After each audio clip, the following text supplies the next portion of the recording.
Yun, so nandito ulit tayo mga sir, magkasama-sama ulit tayo sa next video natin.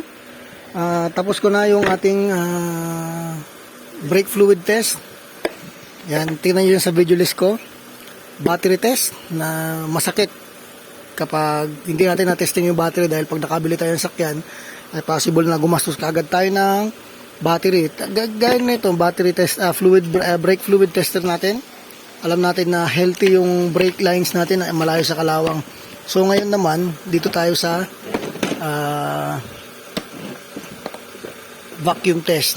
So oo nga pala, na nakalimutan ko. Itong unit natin na to for sale. For sale siya. Pero dapat pag binenta natin, hindi tayo nakakaya. So meron tayong iba't ibang tester doon na binili, para at least sa every time na magbebenta tayo, alam natin na safe doon sa buyer, hindi siya agad mapapagastos. So tapos na natin yung brake fluid test, yung pinakita ko doon. Tapos na natin yung battery test, tsaka yung charging test. So alternator, good, okay. Si battery, dahil 4,000, 5,000 yun, yung battery okay din, pasado din. So nandun na tayo, medyo safe na si buyer na makakabili ng ating ibebentang unit. So vacuum test naman, may separate video ako dyan, para ano nga ba yung product review, paano ba yung gamitin yun. So ngayon actual natin susubukan dito si vacuum test. Tapos pagkatapos pala natin nun, dito tayo kay compression test, para alam natin na malayo sa overhaul ang kanyang mabibili, ang ating ibibenta na sasakyan. So mechanically safe, mechanically sound yung ating ibibentang unit. So dito muna tayo sa ating vacuum test. Itong vacuum test, dapat pag sinapak natin yan, ay pupunta siya dito sa green, normal motor. So tama ba yung nilalanghap niyang hangin? So makikita natin, malalaman natin. So wala bang singaw yung system niya? Malalaman din natin kapag umabot siya dito sa 17. So ito 17, 15, 17 to 22 na normal range ng engine vacuum. So mabilisan lang, i-set up ko muna itong mga hoses niya. Tapos tignan natin kung ano ang kanyang reading. So ito, umaandar to dahil katatapos lang ng battery test natin. So kumain siya ng battery, kumain siya ng kuryente. So babalik natin yon para kapag sinunod natin si vacuum test, ay malakas yung battery natin. Mamaya pag-idle ulit natin yon, dahil kailangan natin ng malakas na battery para matest itong mga cylinders for compression. Okay? Papatayin ko muna yung makina, i-set up ko yung ating vacuum tester at check natin.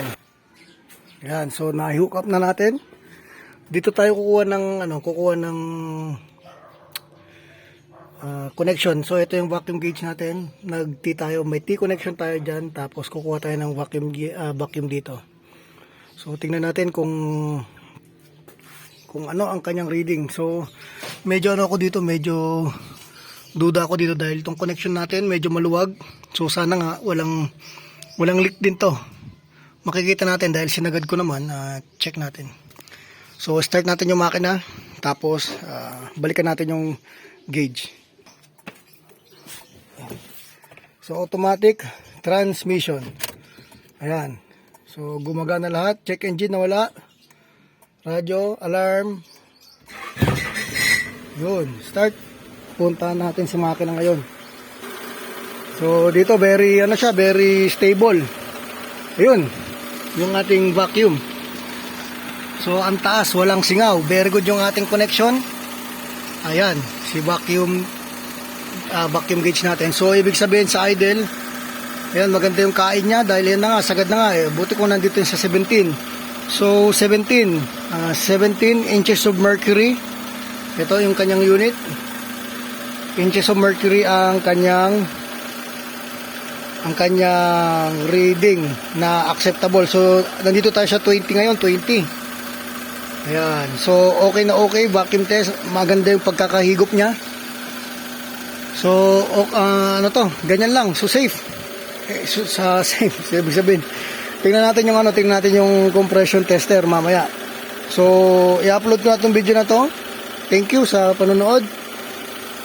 Alam natin magiging safe na yung buyer kasi pasado na si brake fluid test, battery test, si charging test, alternator, si vacuum test.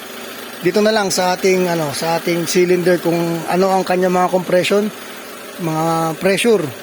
Tapos isusulat natin 'yon para makita natin kung pantay-pantay ba o dikit-dikit yung kanyang compression pressure. So, maraming salamat sa panonood. Isang subscribe, isang comment, tsaka share nyo na rin sa mga kasama nyo na bibili ng buy and sell ng sakyan. So, yung link ng mga video na yon, brake fluid test, battery test, vacuum test, compression test, ay tignan nyo dyan sa description para at least kapag bibili kayo ng sasakyan, ay alam nyo na kung ano ang dapat nyong i-test. So, maraming salamat sa panonood. Napakaswerte ng bibili na to dahil safe na safe. Malayo, mechanically sound. Certified by your mechanical engineer, yours truly. So maraming salamat at mabuhay kayo.